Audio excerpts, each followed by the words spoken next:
जालना जिल्ह्यातील भोकरदन आणि जाफराबाद तालुका मिरची पिकाचा बालेकिल्ला समजला जातो, पण सुरुवातीला झालेला सततचा पाऊस आणि बदलत्या वातावरणामुळे मिरची पिकावर कोकणा व्हायरसचा प्रादुर्भाव झालाय। मिरची पिकाचा पहिला तोडा होताच कोकणा व्हायरसचा प्रादुर्भाव झाल्याने शेतकरी संकटात सापडला। तसंच हजारो एकरावरील मिरची पीक धोक्यात आले। महागडी औषधांची फवारणी करूनही कोकणा व्हायरस नियंत्रणात येत नसल्याने शेतकरी हतबल झालाय।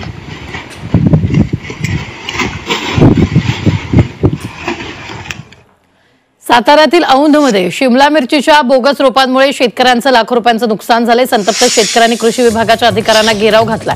सांगली येथील रोपवाटिकेने दिलेली ढोबळी मिरचीची रोपं बोगस निघाली असल्याचा आरोप शेतकऱ्यांनी केला। अनेक वेळा तक्रार केल्यानंतर रोपवाटिकेचा परवाना रद्द करण्यात आला, मात्र झालेल्या नुकसानीची भरपाई कृषी विभाग देत नसल्याने हे आंदोलन करण्यात आले। धुळ्याच्या बाजारपेठांमध्ये कैरी घेण्यासाठी महिलांनी गर्दी केली। जून महिन्याच्या अखेरीस कैरीचा भाव कमी झाला, त्यामुळे लोणचं करण्यासाठी लागणाऱ्या कैऱ्यांना मोठी मागणी मिळते। मे महिन्यात 60 ते 70 रुपयांना मिळणारी कैरी आता 30 रुपये किलो प्रमाणे मिळते। कोकणात बळीराजा भात लावणीच्या कामात व्यस्त आहे। कोकणात अनेक ठिकाणी नांगरणीसाठी आजही बैलगाडीचा वापर केला जातो, तर भलरी हे पारंपरिक गाणं गात बळीराजा भात लावणी करतोय।